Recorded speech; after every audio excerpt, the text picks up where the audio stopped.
ایک شکاری نے بڑی ترکیبوں اور مشکل کے ساتھ ایک نادر اور خوبصورت چڑیا پکڑی۔ جب وہ چڑیا جال میں پھنس گئی اور آزاد ہونے کی کوئی صورت نہ پائی، تب چڑیا شکاری سے کہنے لگی، اے عقل مند انسان، تو مجھ جیسی ننھی سی چڑیا کو پکڑ کر کیا کرے گا؟ اگر تو مجھے ذبح کرے گا تو میرے ذرا سے گوشت اور گنتی کی چند نرم و نازک ہڈیوں سے تیرا کیا بنے گا؟ مجھے فروخت کر کے بھلا تجھے کتنا مال ملے گا؟ میری بات سن، اگر تو مجھے آزاد کر دے گا تو میں تجھے 3 ایسی بیش باہ نصیحتیں کروں گی جو ہمیشہ تیرے کام آئیں گی۔ ان میں سے پہلی نصیحت تو تیرے ہاتھ پر بیٹھ کر کروں گی۔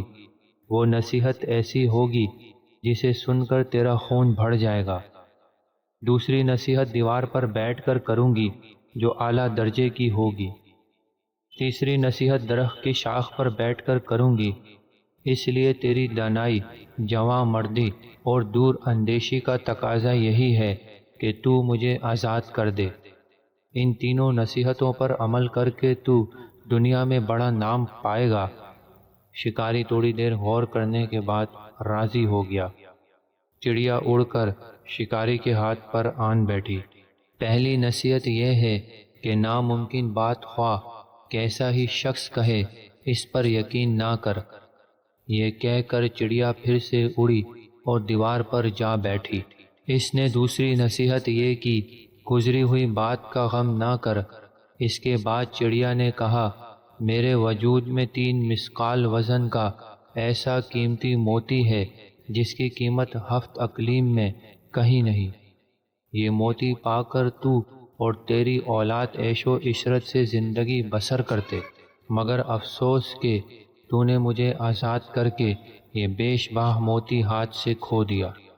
یہ تحفہ تیرے مقدر میں نہ تھا۔ اتنا سننا تھا کہ شکاری رونے، چلانے اور ماتم کرنے لگا جیسے اس کا کوئی عزیز مر گیا ہو۔ بار بار ٹھنڈی آہیں بھرتا اور سینہ پیٹ کر کہتا کہ ہائے، میں تو برباد ہو گیا۔ مجھ بے وقوف نے ایسی نادر چڑیا کو کیوں آزاد کر دیا؟ ننھی سی جان نے مجھے ہتھیلی میں جنت کی جھلک دکھلا کر لوٹ لیا۔ شکاری جب رو دھو چکا تب چڑیا نے کہا، اے بے وقوف، میں نے پہلے ہی تجھے نصیحت کر دی تھی کہ گزری ہوئی بات کا غم نہیں کرنا چاہیے۔ جب یہ بات ہو گئی تو کف افسوس ملنا کس کام کا؟ دوسرا چڑیا نے کہا، ارے نادان، تو نے میری پہلی بات غور سے نہیں سنی تھی۔ میں نے کہا تھا کہ ناممکن بات کا ہرگز یقین نہیں کرنا چاہیے، خواہ وہ کیسی ہی کیوں نہ ہو۔ ذرا سوچ تو صحیح، مجھ ننھی سی جان کا پورا وجود چھٹاک بھر سے زیادہ نہیں ہے، بھلا 3 مثقال وزن کا موتی میرے وجود میں کہاں سے آ گیا؟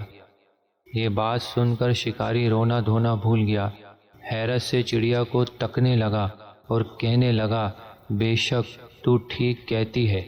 پھر شکاری کہنے لگا، اے نازک بدن چڑیا، مہربانی کر کے وہ تیسری نصیحت بھی کرتی جا۔